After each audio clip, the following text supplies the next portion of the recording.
We're diving into something a lot of us struggle with, pushing past our comfort zones. It can feel really intimidating. That familiar stay put, it's safer here thing. What if there was a way to venture out without that heart-pounding fear? We're going to explore the idea of a margin of safety for personal growth. I like that.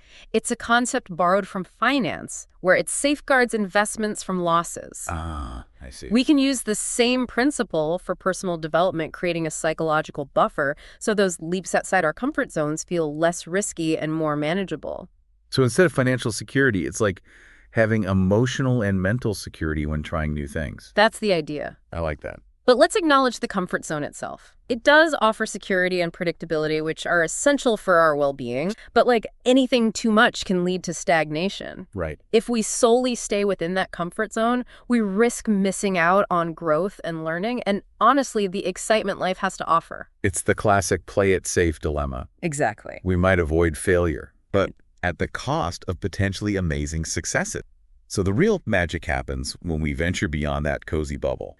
But how do we do that without feeling overwhelmed? That's where our margin of safety comes in. Okay, let's delve into this margin of safety. How does it actually work practically? It's all about constructing that psychological buffer, that sense of security, even when we're in unfamiliar territory. It rests on 3 key pillars. The first is micro-challenging. Rather than diving headfirst into the deep end, we break those daunting leaps into smaller, more manageable steps. If public speaking terrifies you, you wouldn't start by delivering a keynote address. You might begin by sharing ideas in a smaller, less formal setting. That's it. Makes sense. It's about building confidence and competence gradually. Each small win reinforces our belief in our ability to handle a little more, to push a little further. These micro-challenges act like stepping stones, making the overall journey less daunting. Exactly. What about the second pillar? The second pillar focuses on reframing failure. Instead of seeing it as a setback, we view it as a valuable learning experience. Right. It becomes about curiosity and growth, not achieving perfection. So it's not about avoiding stumbles, but about using those stumbles as stepping stones. Precisely. Got it. This shift in perspective lessens the fear associated with trying new things. I see. We become more open to experimentation and exploration. That makes sense.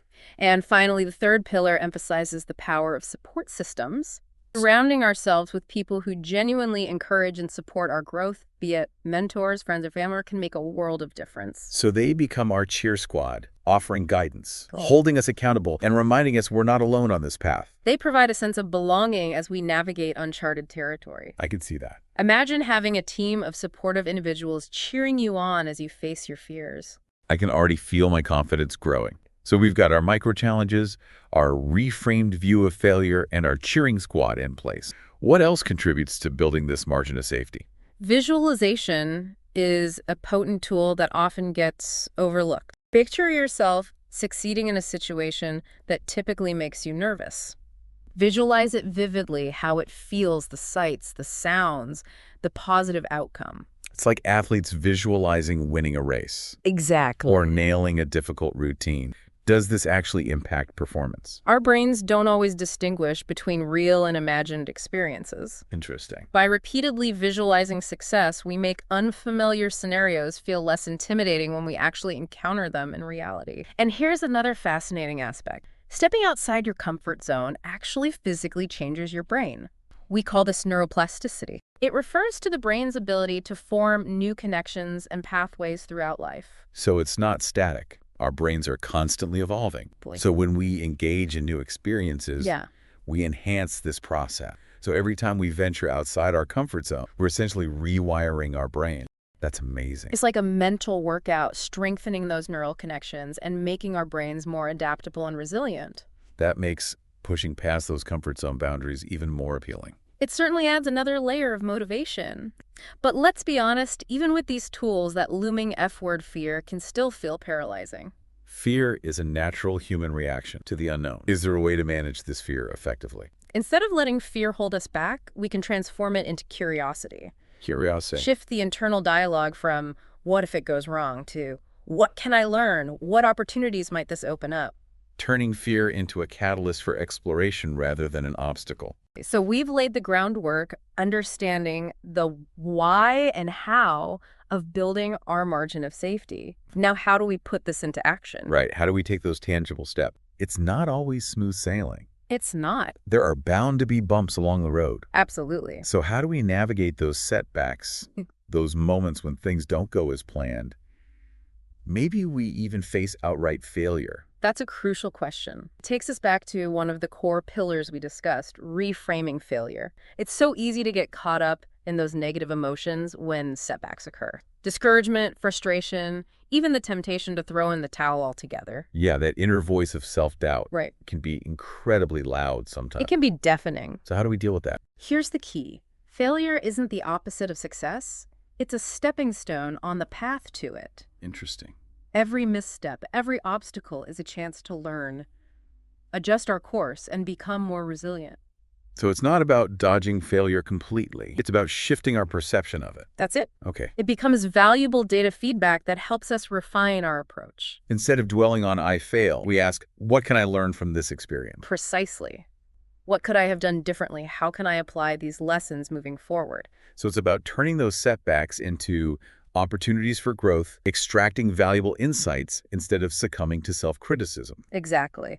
Remember our discussion about journaling or tracking progress? I do. When facing a challenge, jot down what occurred, how you felt, and what you learned. It's like building a personal growth database, transforming those experiences into valuable data points we can revisit. Exactly. Another powerful tool for navigating these bumps is our support system. Our support system. When feeling discouraged, having someone to talk to someone who understands our journey can make a world of difference. It's like having a safety net. It is. A reminder that we're not alone in this process. You're right. And don't underestimate the power of celebrating those wins along the way. Oh, I'm all for celebrating those tiny victories. It's important. It keeps the focus on the positive. Absolutely. And reminds us that we're moving forward even if the progress feels slow. It creates a positive feedback loop. The more we celebrate our wins, the more motivated we are to push ourselves, leading to more wins and so on. It becomes a self-perpetuating cycle of growth. Let's circle back to support systems for a moment. Okay. You mentioned mentors, friends, and family. What qualities should we look for in the people we choose to have around us? That's an excellent question. First and foremost, you want people who are genuinely invested in your growth. They believe in your potential, even when you might doubt yourself, and encourage you to step outside your comfort zone. So they're like our personal cheerleaders, but with a healthy dose of honesty and constructive feedback. They're not afraid to challenge you, to call you out when you're making excuses or playing it safe, but always with kindness and a genuine desire to help you grow. So it's finding that balance between support and accountability. Right. You also want individuals who are good listeners, offering a safe space to share struggles, fears, and triumphs without judgment. They act as a sounding board, a place to process experiences and gain valuable insights. Precisely. And look for people who inspire you, those who embody what's possible when you embrace growth and step outside your comfort zone. So their actions speak louder than words, showcasing what can be achieved when we push our limits. Their energy and passion are contagious. Their example can ignite a fire within us to chase our own dreams. So we're seeking supportive, honest, and inspiring individuals who provide accountability and encouragement as we navigate this path of personal growth. You've summed it up beautifully. Building a strong support system is an ongoing process. It takes time to cultivate these meaningful relationships, but the rewards are immeasurable. I'm feeling inspired. This conversation has been truly enlightening. We've explored the foundational principles of building a margin of safety, the practical tools and techniques for stepping outside our comfort zones with greater confidence. I hope our listeners feel empowered to embark on their own journeys of growth and transformation. As we wrap up this deep dive, I want to leave our listeners with this comment. The world is full of opportunities, but they often reside just beyond our comfort zones. By embracing the margin of safety concept, cultivating a mindset of growth and resilience, and utilizing the tools we've discussed, we can unlock our potential and create extraordinary lives. Beautifully said. Remember, the journey of 1,000 miles begins with a single step. Even the smallest step outside your comfort zone can lead to incredible adventures. So what will your first step be? What dream will you dare to pursue? The possibilities are endless. Go out there and make it happen. We're cheering you on every step of the way. Until next time, keep exploring, keep growing, and keep pushing the boundaries of what you believe is possible. Thank you for tuning in to this episode of the Deep Thoughts Podcast. I hope you found insights and inspiration to take with you on your journey of self-growth. If you enjoyed the show, be sure to hit the subscribe button so you never miss an episode. And don't forget to follow us on social media to stay updated on new releases and exclusive content. See you next time, where we'll continue to help you grow and explore your full potential.